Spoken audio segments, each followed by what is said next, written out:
sa atin ng Panginoon. Ngayon pong umaga po ay nasa 2 Kings chapter 5 and verse number 1. Ang sabi po ng Bible, "Now Naaman, captain of the host of the king of Syria, was a great man with his master, and honorable, because by him the Lord had given deliverance unto Syria. He was also a mighty man in valor, but he was a leper." Well, the title of our topic for this morning is "A Mighty Man of Valor, but a Leper." So alam naman po natin na hindi lang po itong si Naaman ang binigyan ng ganitong title dito po sa Bible. Nandiyan din po si Jephthah at maging si Gideon. Yan ho yung maalala natin sa kanila, at maybe meron pa mga iba pang mga Bible character na binigyan din po ng Diyos ng ganito pong kumbaga titulo. Pero tignan po ninyo yung sinabi nung talata. Kasi ang ganda ho eh. Sabi ho rito, siya po ay honorable. Sabi ng Bible, great man. Sabi nga ho rito, siya po ay a mighty man in valor. But the problem is, sabi po doon sa later part, but he was a leper. Alam nyo ho mga kapatid, ancient leprosy began as small red spots on the skin. Before too long, the spots got bigger and started to turn white with sort of a shiny or scaly appearance. Pretty soon, the spots spread over the whole body and hair began to fall out. First from the head, then even from the eyebrows. As things got worse, fingernails and toenails become loose. They start to rot and eventually fell off. Then the joints of fingers and toes began to rot and fall off piece by piece. Gums began to shrink and they couldn't hold the teeth anymore. So each of them was lost. Leprosy kept eating away at the face until literally the nose, the palate, and even the eyes rotted, and the victim wasted away until death. Yan po ang kalagayan ng meron pong ketong. Noong mga panahon na yon, talagang wala pong solusyon, wala ho nga kumbaga gamot na pwedeng gawin para sa merong may ketong. Kaya nga mga kapatid, kapag ang isang tao nung panahon na yon merong ketong, nag-iintay na lang yan ng kanyang kamatayan. Pero tignan po ninyo mga kapatid, sa kabila ng kanya pong naging matagumpay na buhay, sa kanya pong karir bilang isang captain, sa pakikipagbaka, sa kanyang trabaho, makikita natin kung paano po siya binigyan ng Diyos, mga kapatid, ng masasabi po nating tagumpay at magandang kalagayan. Kumbaga, ito po ay tunay na nangyari sa panahon po ng Old Testament. Kaya nga, ito po yung magandang pag-aralan natin na baka mamaya, ito rin po ay pwedeng gamitin ng Panginoon para tayo po ay turuan at makita po natin at masalamin natin yung ating sarili. Parang ganito yan, mga kapatid. Sa dami-dami ng kanyang naging tagumpay, ito po ang naging kapalit. Kaya nga ito yung mga bagay na magandang i-consider natin ngayong umaga dito po sa ating ginagawang pag-aaral. Tatlo po ito. Number 1, it's a reminder. Kumbaga ito po ay paalala sa atin. Hindi ho porket matagumpay tayo, kumpleto na ang lahat. Hindi ho porket nakuha natin yung mga gusto natin o pangarap natin, 100% talagang magiging okay yung atin pong mga buhay. Hindi ho ganun mga kapatid. Ang totoo po, bawat isa po sa atin ay mayroong tinatawag na kahinaan. Bawat isa po sa atin may tinatawag po natin kumbaga dark side ng atin pong mga buhay. Kaya nga kung tutuusin, ang ganda-ganda nung kanya pong nagawa para sa bayan ng Panginoon. At tingin ko po mga kapatid, ayon po doon sa ating talatang binasa, meron din po siyang magandang patotoo sa harapan po ng Panginoon. Kasi hindi ho mangyayari na yung tagumpay ipagkakaloob sa hindi naman ho karapat-dapat. Hindi ho ibibigay ng Diyos yung sinasabi nating victory para sa kanilang pakikipagbaka kung yung tao naman talaga ay hindi ho nababagay bigyan ng tagumpay. Kaya nga mga kapatid, maganda po na magandang makita rin natin nasa buhay din natin ito. Hindi ho porket maayos tayo ngayon, tingnan ho natin baka mamaya may ginagawa rin pala ang Diyos sa buhay natin. So kaya maganda, ito po'y maging paalala sa atin pong lahat. Ito'y maging paalala sa ating lahat na magandang tignan din natin kung paano tayo binibigyan ng Diyos ng tagumpay, at kung tutuusin, sino ba naman si Naaman para bigyan ng Diyos ng ganun pong success sa kanyang buhay. Pero ito po ang malungkot. Sabi nga ng Bible, he was a leper.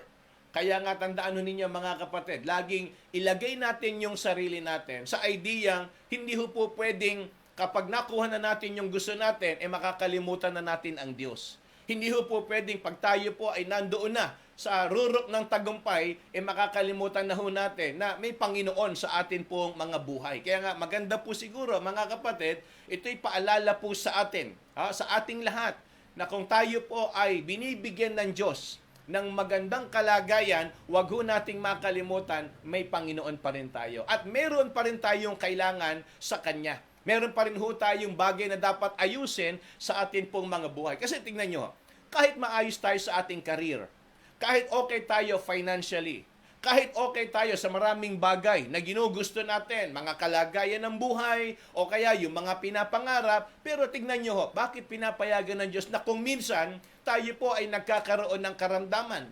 Bakit kung minsan tayo po ay kahit meron tayo kinakain, kahit meron na tayo maayos na kalagayan, pero kung minsan ang Diyos ay nagpapaalala sa atin. Binibigyan tayo ng ganitong, kaya nga sabi ko, nung binabalikan ko yung pag-aaral dito sa istoryang ito, mga kapatid, hindi ba pwede rin i-consider natin sa buhay ni Job, kaya rin pumayag ang Panginoon na itong si Job tanggalan ng kayamanan.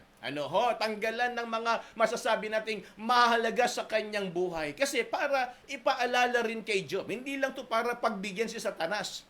Kasi nung inaaral ko po yung buhay ni Job, ang nakita natin madalas, yung tinanggal ng kaaway Pero naniniwala ako, nung pumayag ang Diyos na itong si Satanas, alisin yung mga bagay na yon, may purpose pa rin ng Panginoon. Hindi para mag-giveaway lang kay Satan. Kasi tingnan nyo, anong lumabas kay Job sa bibig niya? Nung dumating sa puntong ganong, siya po tinatanggalan na ng kanyang mga, kumbaga sinasabi natin, karangyaan sa kanyang buhay. Ano sabi ng Bible? The Lord gave, the Lord had taken away. So anong ibig ko pong sabihin dito, mga kapatid? Hindi niya nabasa, hindi niya nakita na si Satanas yun Ang nakita niya ron, yung gawa pa rin ng Panginoon. Naintindihan niyo, mga kapatid? Ang nakita pa rin ni Job doon, the Lord gave, the Lord had taken away. Hindi niya binanggit si Satanas. Hindi niya binanggit na ito yung natural na mararanasan natin pag naglilingkod sa Panginoon na may aataking kaaway. So ang sabi ng Bible, the Lord gave, the Lord had taken away. So I believe, ganun din.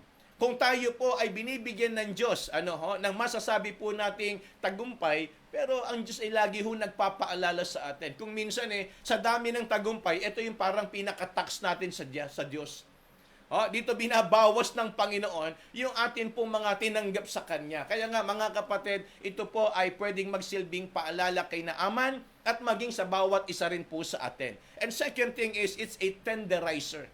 Tingnan nyo kung babasahin nyo yan, yung whole chapter na yan, hindi ba't mayroong naging reaksyon itong si Naaman? Pumunta siya doon kay Elisha. Pagpunta niya roon, anong sabi ho ng kwento? Hindi lumabas si Elisha. Nagalit itong si Naaman. Sabi niya, hindi niya ba ako kilala? Parang ganyan kinukwento ko na lang, mga kapatid. Hindi niya ba ako kilala? Ako si Naaman, ako yung captain, ako yung magaling, ako yung, nagtatagumpay. So dapat bigyan mo ko ng ganong favor. At ito pa, mga kapatid, nung sumagot naman tong si Elijah sa kanya at sinabing, sige, pumunta ka doon sa Jordan River. I-dip mo yung sarili mo ng 7 times. Nagalit uli siya. Ang dami magandang lugar dyan. Nandyan yung Farpar. Andyan yung magandang ilog. Andyan yung magandang tubig, malinis. Bakit hindi mo ko doon pinapunta? Doon mo ka pinapunta sa hindi ko gusto. Tingnan nyo, yan ho yung reaksyon niya. Pero may nagpaalala ho sa kanya. Yung isa sa kanya mga servant. Sabi ng Bible, sabi niya, Captain, bakit hindi mo na lang sundin yung sinabi ni Prophet Elisha?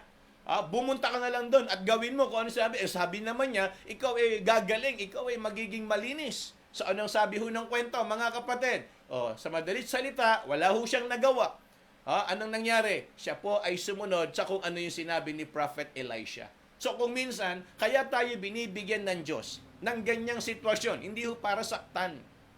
Hindi ho tayo para mamuhi sa Diyos. Hindi para questionin siya. Kung minsan, pinalalambot tayo ng Panginoon dahil po sa ganyang sitwasyon.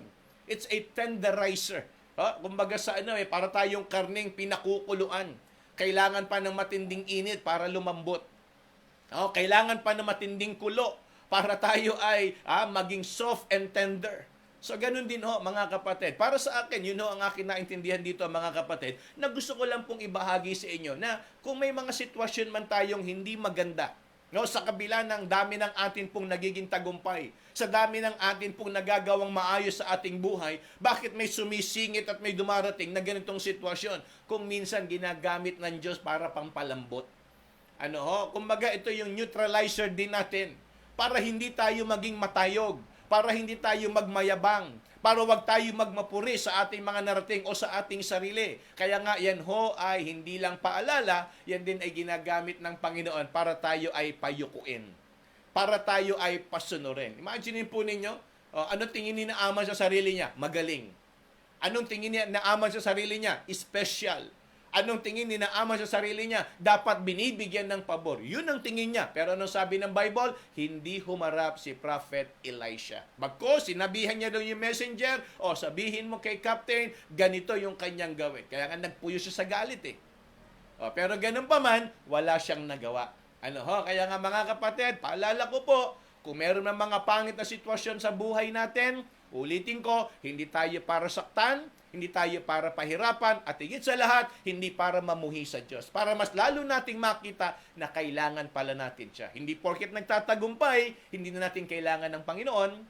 Hindi porket maayos tayo o nakatapos na, hindi na natin kailangan siya. Tandaan po ninyo, siya ang may kontrol ng lahat. Kaya niyang kontrolin yung hindi natin makokontrol. Kaya niyang gawin kahit yung nakokontrol natin.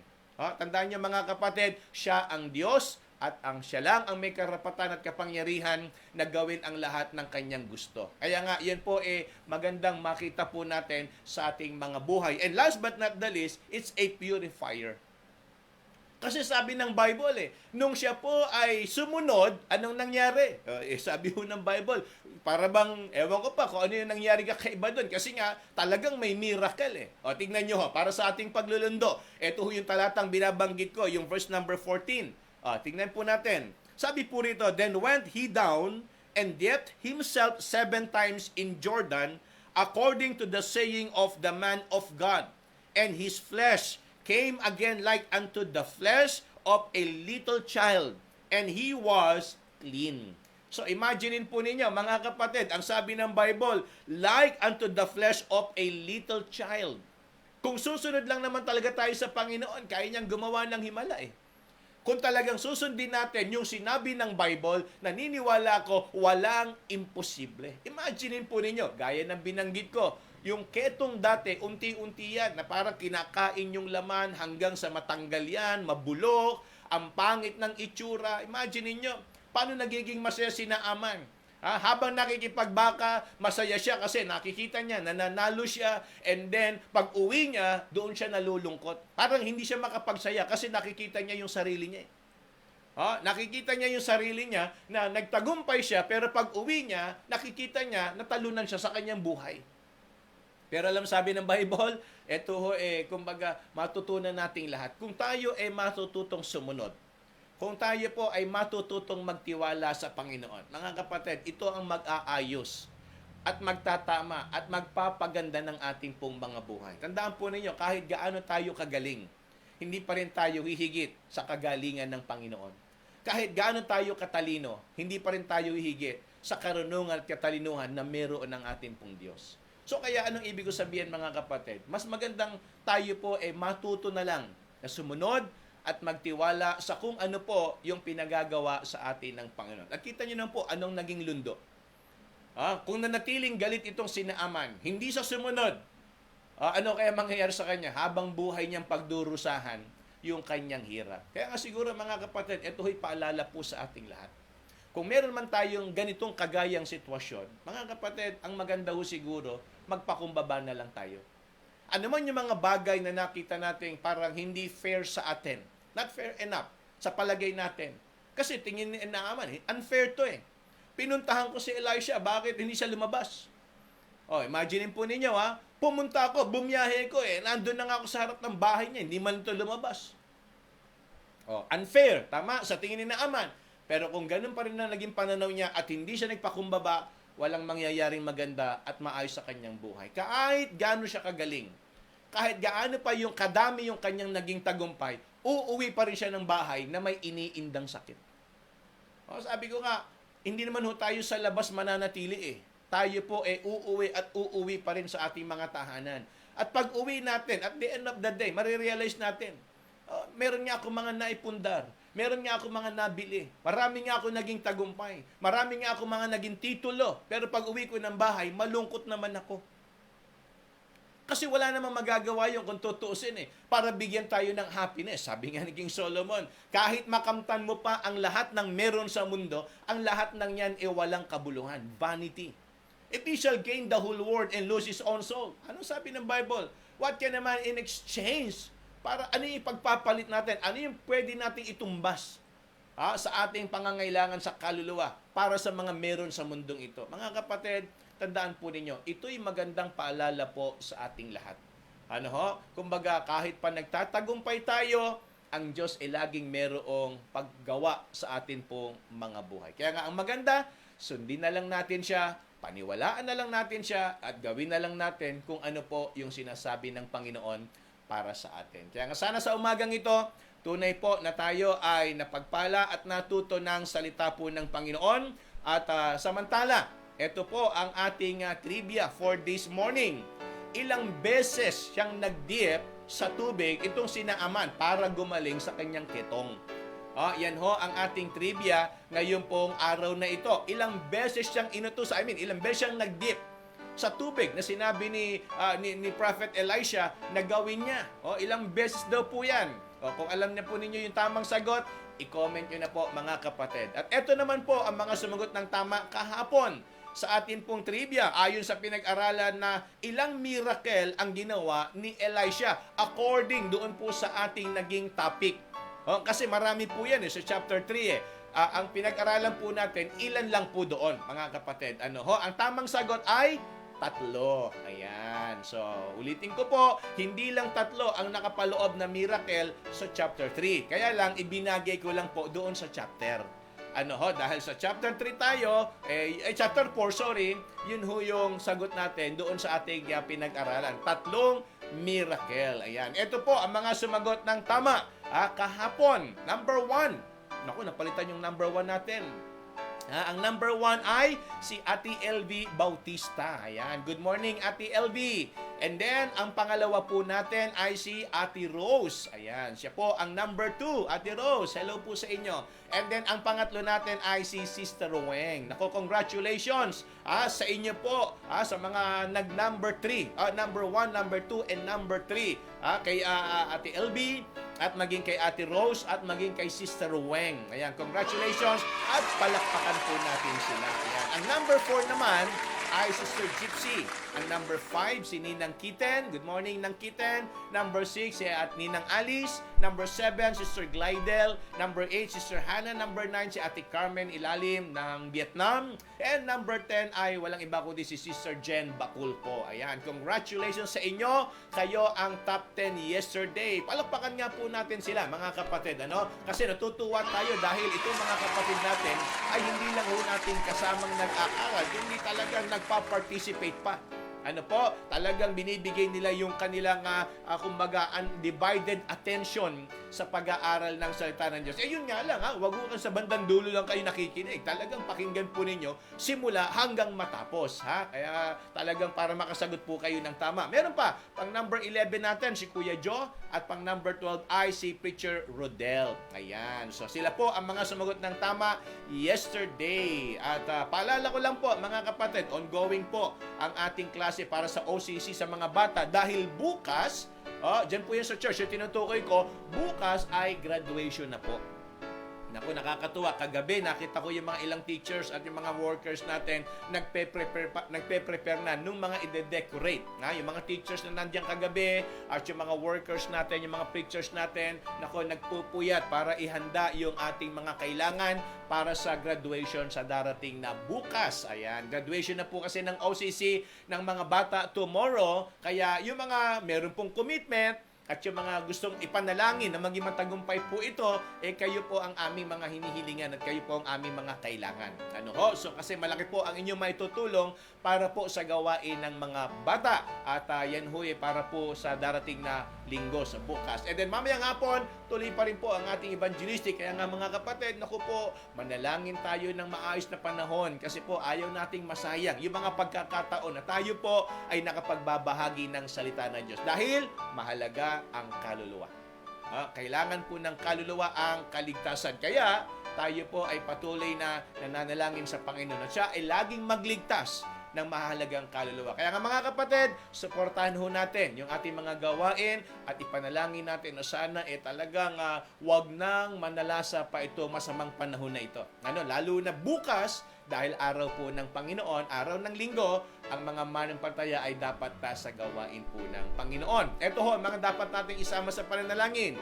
Si Kapitan Leo Kagawan, si Nanay Olivia Tahuna, at maging si Kuya Ray Cortez. Yan po yung mga ipagpe-pray natin. Si Kuya Ronnie Kasungkad, Sister Princess Olpindo, at maging si Sister Sherry Rose de la Cruz. Ayan, yan po ang ipag-pray natin na sana'y talagang patuloy na gumawa at magpagaling ang Panginoon sa kanila. Ayan. So, ipag-pray ho natin. And syempre, sama ho natin sa prayer yung comfort po sa Ancheta family sapagkat kinuha na po ng Panginoon si Kuya Floro. Ano po? So, kaya again, mga kapatid, wag niyo makalimutan, tayo po ay dapat magkaroon ng atin pong resulta na para po sa ating naging pag-aaral sa Bread Talk.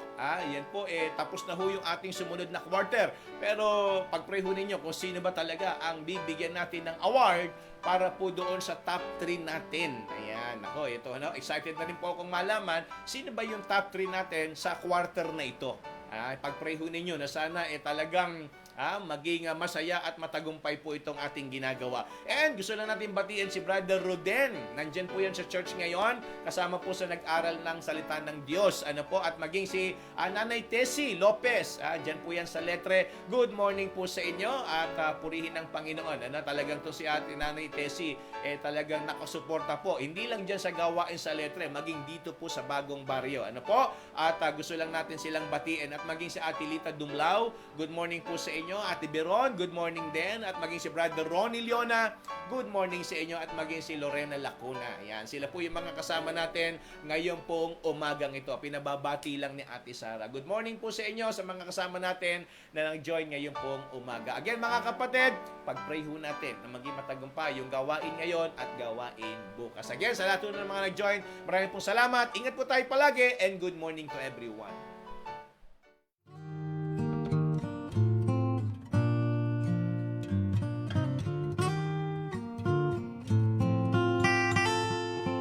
Father of lights, giver of gifts, there is no shadow in you. Author of life, fountain of grace, each morning your mercies are new. And you never change, and you never lie. Age to age you are the same.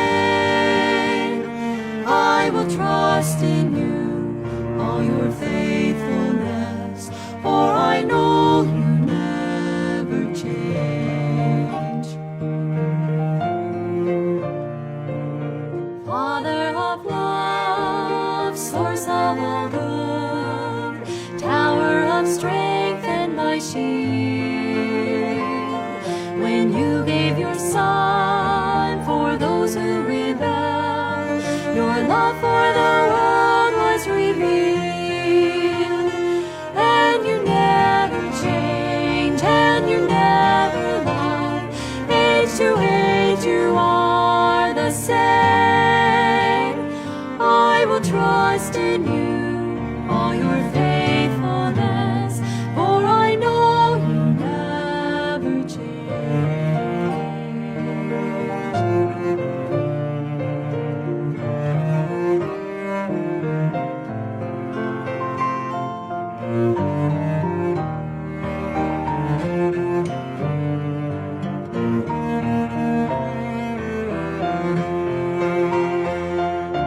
Father of peace, help all the weak, though mountains fall into the sea, though tempests may